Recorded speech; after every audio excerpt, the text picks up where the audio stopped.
तो tell ender हूँ, मुझे तो नंबर 7 पे भेजते हैं, मैं ऑलराउंडर नहीं हूँ। ये अल्फाज जो थे वो इफ्तिखार अहमद ने आज जो कहते हैं कि मीडिया टॉक में गए, ये आप अपने स्क्रीन पे देखें और ये क्लिप को देखें, फिर इसके बाद मैं इस पर बात करता हूँ। मिडल ऑर्डर का प्लेयर नहीं हूँ, मैं लो ऑर्डर का हूँ। मैं आप जितने भी आप मेरे ऑलराउंडर नहीं हूँ, मैं टेलेंडर हूँ।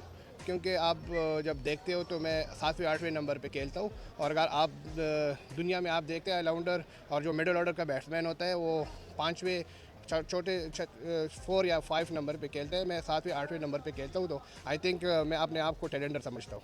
तो क्लिप देखा नाज़रीन आपने, समझ नहीं आती ये बंदा पाकिस्तान को फ्रॉड लगा रहा है या क्या कर रहा है।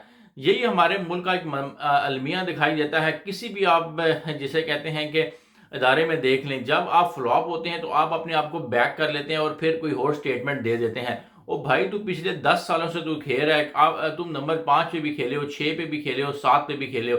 अब ज़ाहिरी बात है, जब जो रोल आपको दिया गया है पिंच हिटर का, ये नहीं है कि आप अपने आप को टेल एंडर कहने लग पड़ो। टेल एंडर वो होता है जैसे आप नसीम शाह को कर लो, जैसे कि आप शाहीन शाह अफरीदी को कर लो, कोई हारिस रऊफ को कर लो। वो अगर कहते हैं कि हम टेल एंडर हैं तो वो बेहतर है, ना कि आप शाहीन शाह अफरीदी कहते हैं कि यार मैं ऑलराउंडर हूँ और आप में शर्म नाम की चीज़ नहीं है और आप कह रहे हो कि यार मैं तो टेल एंडर हूँ, मेरी तो बारी नहीं आती। ऑलराउंडर तो वो होता है जो नंबर 4 पे खेलता है या 5 पे खेलता है। ओ भाई, वो ऑलराउंडर होता है, लेकिन आपको खेलना ही नहीं आता, आप 2-3 ओवर के अलावा बैटिंग कर ही नहीं सकते।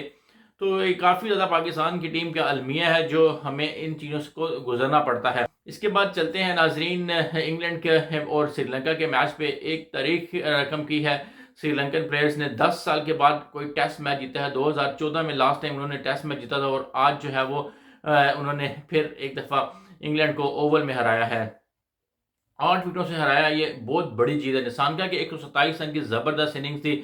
सबसे खुशी की बात मुझे ये लगी है कि एंजेला मैथ्यू का ये लास्ट मैच था और उनको अच्छा फेवरल मिला है और उन्होंने इंग्लैंड को हरा के अपने जो है वो टेस्ट कैरियर का खात्मा किया है। ज़बरदस्त वो एक खिलाड़ी रहे हैं श्रीलंका के और उनकी परफॉर्मेंस जो थी वो लाजवाब रही है। दूसरी तरफ मैं अगर बात करूँ इंग्लैंड की दूसरी तरफ अगर मैं बात करूँ इंग्लैंड की टीम की, बेन स्टोक्स नहीं खेल रहे थे, मार्क वुड इंजर्ड हो गए हैं, काफ़ी ज़्यादा नए प्लेयर्स खेल रहे थे। ओली पोप ने सेंचुरी भी मारी थी इस मैच में और 65 रन की वो लीड भी ली थी इंग्लैंड ने पहले इनिंग्स में, लेकिन 156 पे फिर ऑल आउट हो जाते हैं।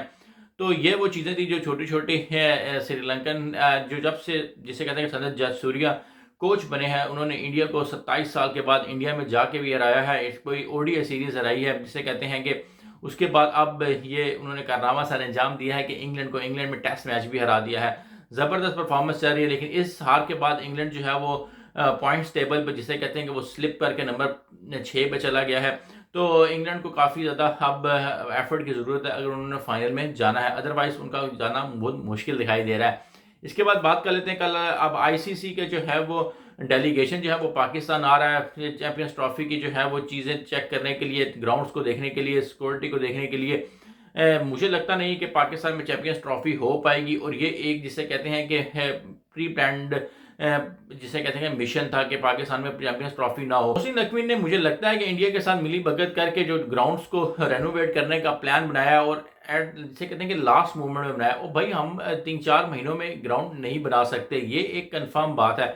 आप देखते हैं कि क्या होता है जब आईसीसी का डेलीगेशन आएगा और जब वो देखेगा ग्राउंड्स की हालत और उनको पता चलेगा यार ये तो काम ही नहीं हो रहा और यहाँ काम बहुत स्लो हो रहा है। अब आगे सर्दियाँ आ जानी है, रातें जो हैं वो बड़ी हो जानी है, दिन छोटे हो जाने हैं, काम वैसे ही इनसे नहीं होना। तो ये मुझे दिखाई नहीं देता कि पाकिस्तान में चैंपियंस ट्रॉफी होगी या फिर हाइब्रिड मॉडल में होगी या यूएई में शिफ्ट हो जाएगी, लेकिन बहुत कम चांसेस लग रहे हैं कि पाकिस्तान में चैंपियंस ट्रॉफी हो, क्योंकि मोहसिन नकवी ने जो जो रेनोवेशन का काम किया है और ये बहुत गलत टाइम पे किया है, जिसकी वजह से चैंपियंस ट्रॉफी जो है वो पाकिस्तान से शायद शिफ्ट हो जाए। कंफर्म नहीं है लेकिन शिफ्ट होने के बहुत ज़्यादा चांसेस हैं। आखिर में बात कर लेते हैं हम जिम्बाब्वे टी10 लीग की, जहां पे पाकिस्तान है क्रिकेट बोर्ड ने जो है वो एनओसी देने से प्लेयर्स को इनकार कर दिया, जिसमें शर्जील खान हो जाए, आसिफ अली, हैदर अली, शाहनवाज दानी है, मोहम्मद इरफान और भी कई ज़्यादा प्लेयर हैं जो जाना चाह रहे थे ये खेलने और पीसीबी ने उनको मना कर दिया है। मेरे ख्याल में वो जो आप सेंट्रल कॉन्ट्रैक्ट के प्लेयर हैं उनको ना जाने दें, लेकिन जो बाकी प्लेयर लाइक मोहम्मद इरफान हो जाए, हैदर अली हो जाए, शाहनवाज दानी, आप उनको जाने दें, उनको पैसे कमाने दें। लेकिन पीसीबी जो है सब पे जो है वो भारी है, किसी को जाने नहीं देता। अभी मोहम्मद अली का लंकाशायर से इतना ज़बरदस्त जिसे कहते हैं कि काउंटी का मुआहदा हो रहा था, लेकिन उन्होंने उसमें भी रंग में भांग डाली और उसको भी एनओसी नहीं दी और उसका भी वो जो कॉन्ट्रैक्ट था वो ख़त्म हो गया है। वहाँ पे जाके मोहम्मद अली सीखता, ज़बरदस्त बॉलिंग करता। देखें जिस अब्बास बॉलिंग कर रहे हैं, वो अब्बास टाइप का बॉलर है, लेकिन अनफॉर्चुनेटली पीसीबी जो है वो अपनी मनमानी कराता है और प्लेयर्स को ज़ाया कर देता है। तो नाज़रीन, ये थी मेरी अब तक की वीडियो। अगर आपको वीडियो पसंद है तो इसको लाइक कर दीजिएगा, शेयर कर दीजिएगा, चैनल को सब्सक्राइब और बेल आइकन पर क्लिक कर दीजिएगा। फेसबुक पेज है क्रिकेट ऑन ग्राउंड से, वहाँ पे मुझे फॉलो कर सकते हैं। नेक्स्ट वीडियो के लिए नाज़रीन, अल्लाह हाफ़िज़।